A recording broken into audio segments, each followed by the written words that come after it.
نماز کے بعد کے اذکار، ایک بار اللہ اکبر کہنا اور اونچی آواز میں۔ ابن عباس کہتے ہیں میں نبی صلی اللہ علیہ وسلم کی نماز کے مکمل ہونے کو تکبیر کی وجہ سے سمجھ جاتا تھا، یعنی سلام پھیرنے کے بعد آپ اللہ اکبر کہتے۔ نمبر 2، 3 بار استغفر اللہ کہنا، میں اللہ سے بخشش مانگتا ہوں۔ صوبان کہتے ہیں کہ رسول اللہ صلی اللہ علیہ وسلم جب اپنی نماز سے فارغ ہوتے تھے تو 3 مرتبہ استغفار فرماتے۔ ولید کہتے ہیں کہ میں نے اوزائی سے پوچھا آپ استغفار کس طرح فرمایا کرتے تھے، تو انہوں نے کہا آپ اس طرح فرماتے استغفر اللہ استغفر اللہ استغفر اللہ۔ اس کی کیا حکمت ہے؟ نماز کے بعد استغفار کرنے، استغفار کا مطلب ہے بخشش مانگنا، یعنی اگر کوئی ہم سے غلطی ہو گئی ہے، بھول چوک ہو گئی ہے تو اللہ تعالیٰ اس کو معاف کر دینا اور ہماری نماز قبول کر لینا، غلطی معاف کر کے۔ نمبر 3، اللہم انت السلام ومنک السلام تبارکت ذی الجلال والاکرام۔ استغفار کے بعد صوبان رضی اللہ عنہ کہتے ہیں کہ رسول اللہ صلی اللہ علیہ وسلم جب اپنی نماز سے فارغ ہوتے تو 3 مرتبہ استغفار فرماتے اور یہی پڑھتے اللہم انت السلام آخر تک۔ نمبر 4، لا الہ الا اللہ وحدہ لا شریک لہ لہ الملک ولہ الحمد وہو علی کل شیء قدیر، 3 بار۔ حدیث ہے مغیرہ بن شعبہ کے کاتب وارد سے مروی ہے کہ معاویہ رضی اللہ عنہ نے مغیرہ کو لکھا کہ کوئی حدیث جو آپ نے رسول اللہ صلی اللہ علیہ وسلم سے سنی ہو وہ مجھے لکھ کر بھیجیں۔ راوی نے بیان کیا کہ پھر مغیرہ رضی اللہ عنہ نے انہیں لکھا کہ میں نے آپ صلی اللہ علیہ وسلم سے سنا ہے آپ اپنی نماز سے فارغ ہونے کے بعد 3 مرتبہ یہ دعا پڑھتے۔ یہ پیغمبروں کی دعا ہے نا جو عرفہ کے دن سب پیغمبروں نے مانگی، لا الہ الا اللہ وحدہ لا شریک لہ لہ الملک ولہ الحمد وہو علی کل شیء قدیر۔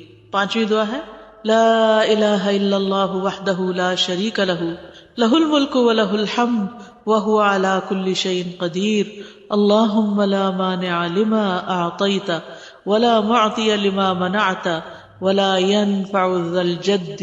ایک روایت میں منک الجد بھی آتا ہے، یہ اگلی روایت ہے ولا ينفع ذا الجد منک الجد۔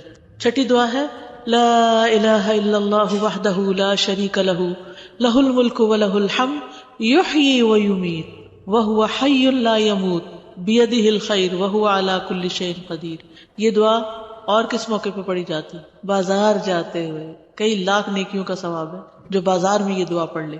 اللہم لا مانع لما اعطیت ولا معطی لما منعت ولا ينفع ذا الجد منک الجد۔ ترجمہ دیکھ رہے نا آپ سامنے، 3 بار پڑھنا، ٹھیک ہے، یعنی لا الہ الا اللہ وحدہ 3 بار اور پھر اللہم لا مانع۔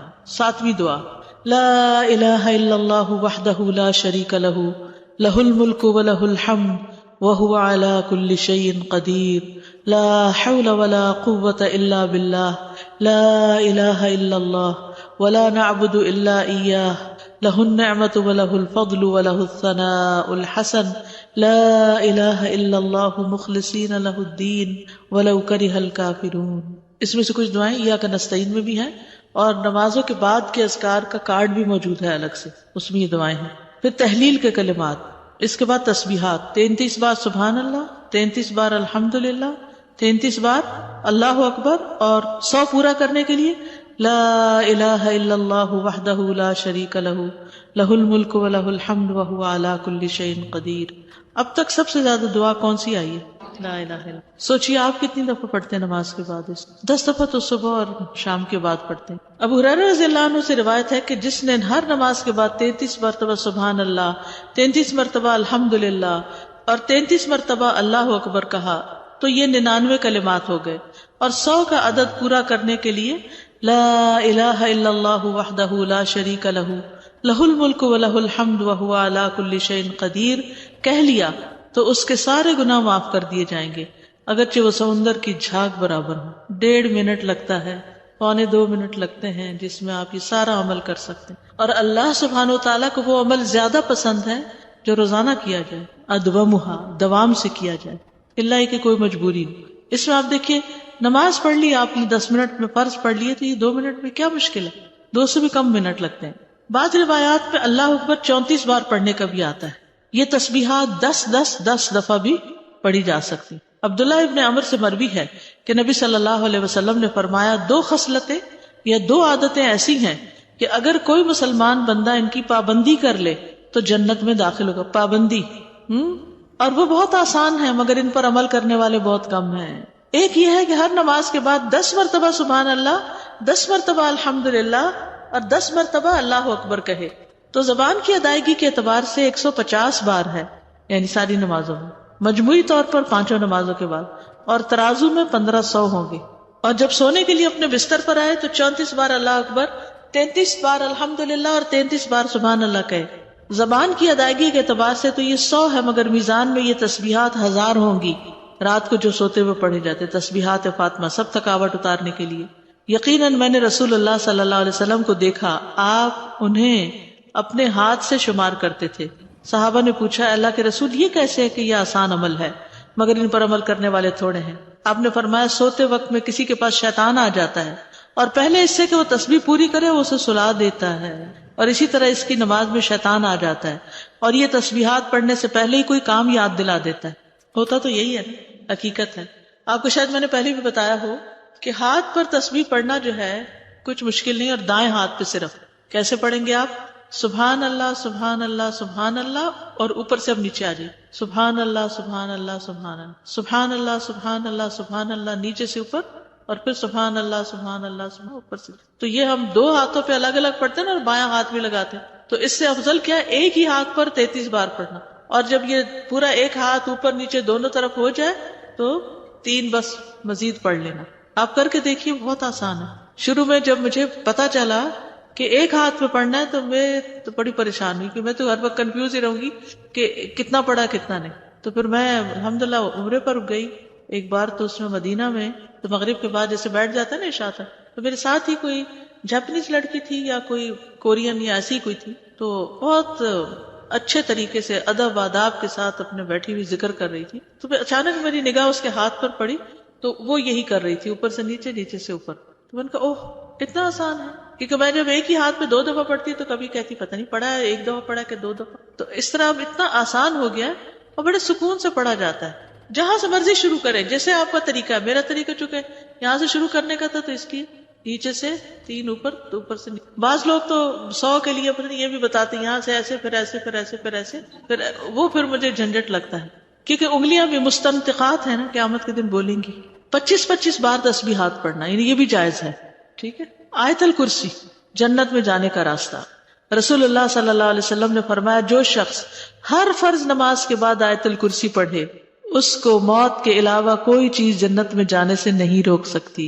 سبحان اللہ۔ یعنی نماز پڑھی اور نماز کے بعد آیت الکرسی پڑھ کے آپ دیکھیے کتنی دیر لگتی ہے، شاید ہارڈلی منٹ بھی نہ لگتا ہو، اور یہ سب سے افضل آیت ہے۔ ابو ذر غفاری کہتے ہیں کہ میں مسجد حرام میں داخل ہوا اور رسول اللہ صلی اللہ علیہ وسلم کو اکیلے دیکھ کر آپ کے پاس آ کر بیٹھ گیا۔ میں نے کہا، یا رسول اللہ کون سی آیت سب سے افضل ہے جو آپ پر نازل ہوئی؟ آپ نے فرمایا آیت الکرسی۔ کرسی کے مقابلے میں 7 آسمان اس طرح جیسے بیابان زمین میں کوئی چھلا پڑا ہوا، اور پھر کرسی کے مقابلے میں عرش کا حجم اس طرح ہے جیسے اس چھلے کے مقابلے میں بیابان کا وجود۔ قرآن کریم میں سب سے عظیم آیت ہے۔ جو آپ نے ابی ابن کعب سے پوچھا تھا تو انہوں نے جب جواب دیا تو آپ نے فرمایا کہ ابو المنذر تمہیں علم مبارک ہو۔ اس کے پڑھنے سے ایک محافظ آ جاتا ہے اور شیطان قریب بھی نہیں پٹکتا۔ جنات سے بچانے والی آیت ہے یہ۔